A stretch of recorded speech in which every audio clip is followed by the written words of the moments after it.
Uang beredar saat ini hanya 44% dari GDP nasional dan ini berbahaya dari kacamata orang yang mengerti ekonomi makro dan mikro di Indonesia. Maaf, informasi seperti ini memang terlihat nyinyir kepada menteri jagoan yang berprestasi internasional. Namun entah mengapa, mungkin karena nggak banyak yang paham ilmu ekonomi, maka melihat data seperti ini yang tidak membuat ekonomi bergerak ini saat ini terlihat biasa saja. Padahal kalau melihat dari indikator ekonomi seperti di awal tadi yang mendapatkan data bahwa uang beredar saat ini hanya 44% dari GDP nasional, ini artinya banyak sektor ekonomi yang sakit keras, sakit kronis. Sayangnya data seperti begini, yaitu yang 44% uang beredar, nggak banyak yang paham cara bacanya bahwa ini berbahaya bagi ekonomi sebuah negara. Malaysia, Filipina, Thailand itu 120%-an uang beredar dibandingkan GDP nasionalnya. Ini sama-sama kena COVID loh ya negaranya. Negara-negara di ASEAN ini dalam 7 tahun terakhir pertumbuhan ekonominya adalah 50%-an dibandingkan pejabat saat ini yang hanya bisa membuat 20% tumbuh dalam 7 tahun. Padahal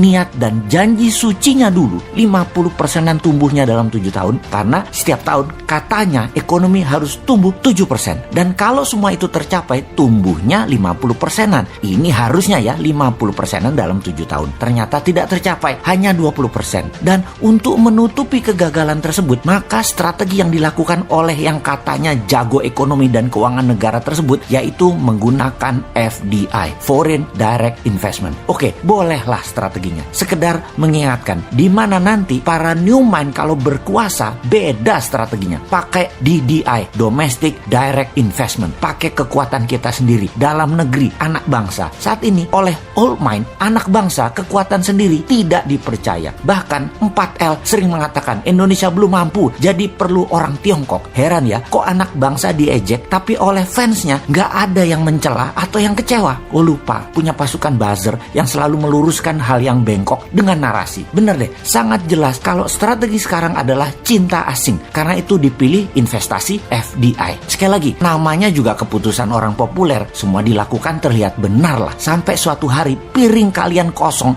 nggak ada lauk yang bisa dimakan. Baru Anda akan percaya ada masalah bernegara ekonominya. Tapi kita ini warga negara yang baik. Kita setuju FDI. Coba sekarang kita kalkulasi strategi FDI itu. Setelah kita hitung FDI dana masuk dibagi jumlah penduduk Indonesia, ternyata di Indonesia hanya dapat $100 per orang FDI-nya. Dibandingkan Singapura tahun lalu, FDI masuk ke Singapura adalah $19.000 per orangnya. Jauh langit dari bumi FDI Indonesia dibandingkan Singapura itu. Oke, kita samakan dengan Vietnam kali ini. Bagaimana? Biar nggak hilang muka tuh pejabat yang sering dapat hadiah dari negara pemberi hutangan. Vietnam ternyata dapatnya $270 per orangnya dari FDI di tahun lalu di 2020. Oke, kita ke Malaysia sekarang. Malaysia, Filipina sama dengan Indonesia, $100. Seneng? Tahu kalau Filipina dan Malaysia sama dengan Indonesia? Seneng ya? Harusnya yang nggak seneng. Old Mind seneng. New Mind yang nggak seneng lah. Indonesia tuh punya segalanya yang Malaysia dan Filipina nggak punya. Kok hanya dapat $100? Lalu apa strateginya? Ya kembali ke klasik. Karena Old Mind bisanya cuma satu, yaitu hutang lagi. Oke, mau lihat dari kacamata mana indikator ekonominya sekarang? Bagaimana kalau kita lihat dari pertumbuhan kredit? Tiap tahun harusnya kredit disalurkan itu tumbuhnya 15% dibanding tahun sebelumnya. Di mana 15% itu pasti akan menumbuhkan 7%-an ekonomi. Namun, beberapa tahun belakangan ini, kredit hanya 2-3% pertumbuhannya. Ya bagaimana ekonomi mau tumbuh 7%?